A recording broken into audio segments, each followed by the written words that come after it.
Vou seguir nesse assunto, agora repercutindo com o lado do Congresso. Converso com o deputado Rodrigo Valadares, que é vice-líder da oposição na Câmara. Deputado, bem-vindo. Obrigada por conversar com a gente. Já começo perguntando como é que o senhor e o seu partido União Brasil receberam e avaliam essa resposta de Alexandre de Moraes sobre a tentativa de judicialização do IOF. Olá, Paula, boa tarde. Primeiro, agradecer a oportunidade de estarmos aqui, que Deus possa nos abençoar a nossa entrevista.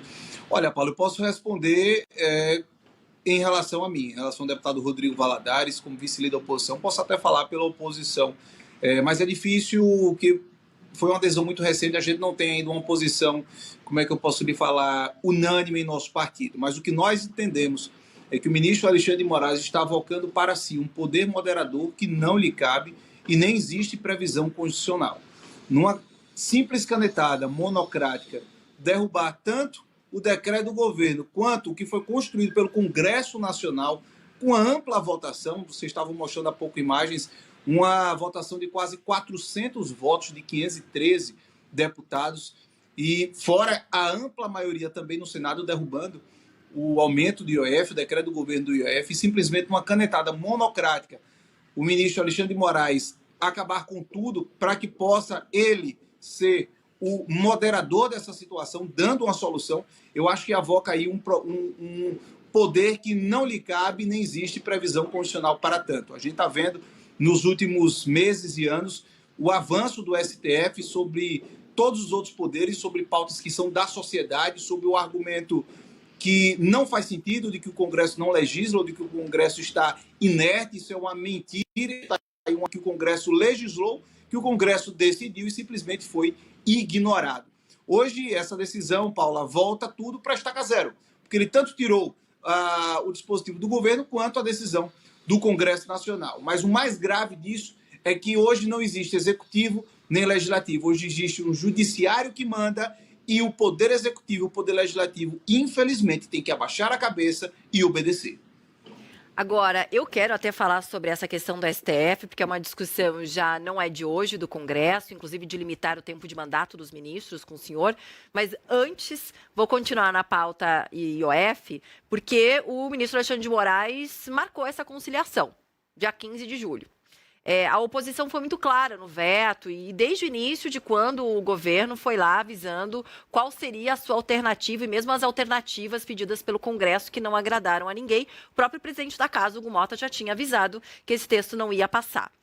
O que é possível por parte da oposição nessa conciliação acontecer para que esse veto não vá adiante e para que um acordo realmente com o governo aconteça? O que seria possível a partir dessa conciliação por parte da oposição para baixar a guarda e para os dois lados ficarem tranquilos e conseguirem entrar em um consenso, deputado?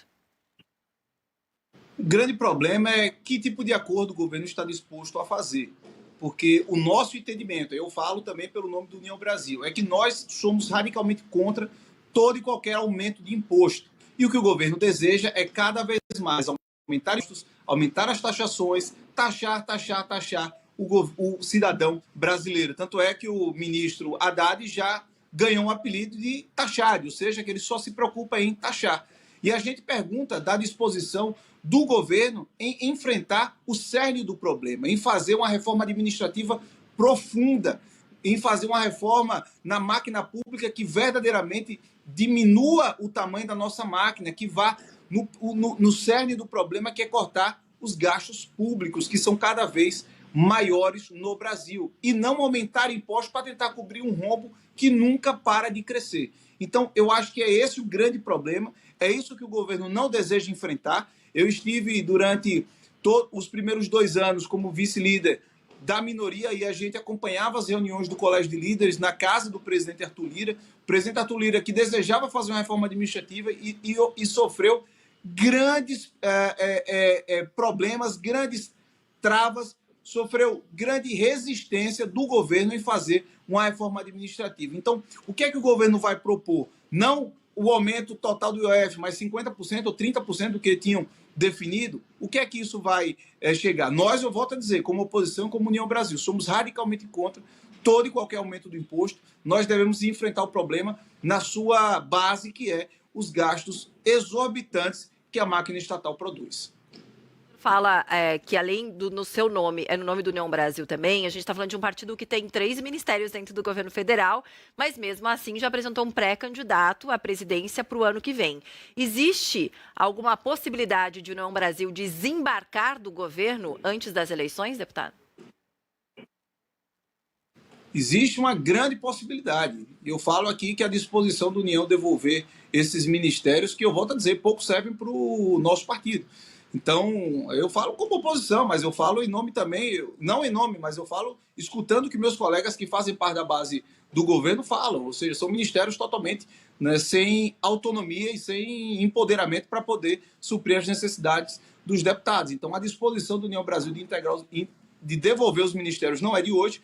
O próprio presidente Rueda, recentemente, esta semana ainda, falou que será avaliado a partir do momento da formalização oficial da Federação União Progressista, junto com o Partido Progressista, ou seja, já existe essa disposição da União devolver esses ministérios e se tornar cada vez mais independente.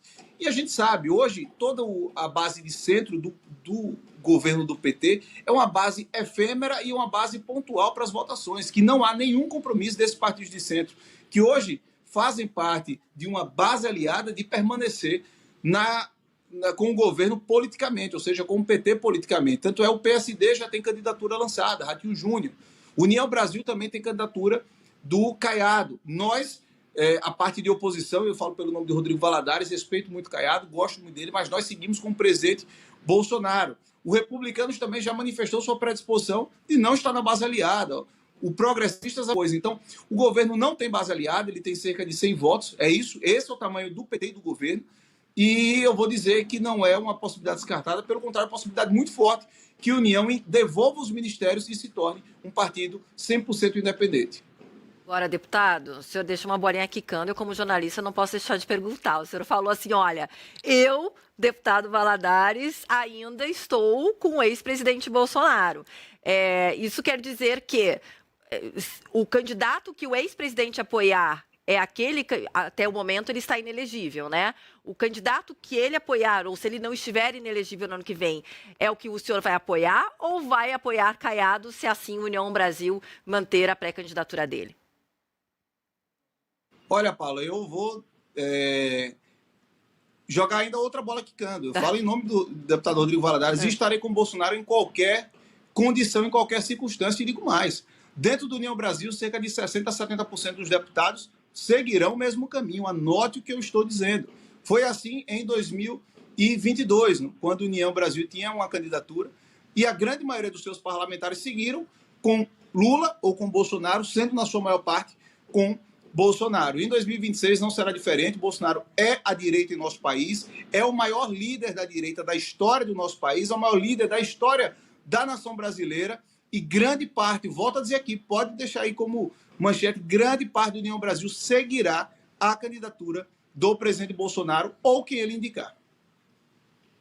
Deputado, obrigada, viu, por ter conversado com a gente. Bom trabalho para o senhor aí, vai ter o recesso, mas depois voltam os trabalhos, articulações também, e até a próxima.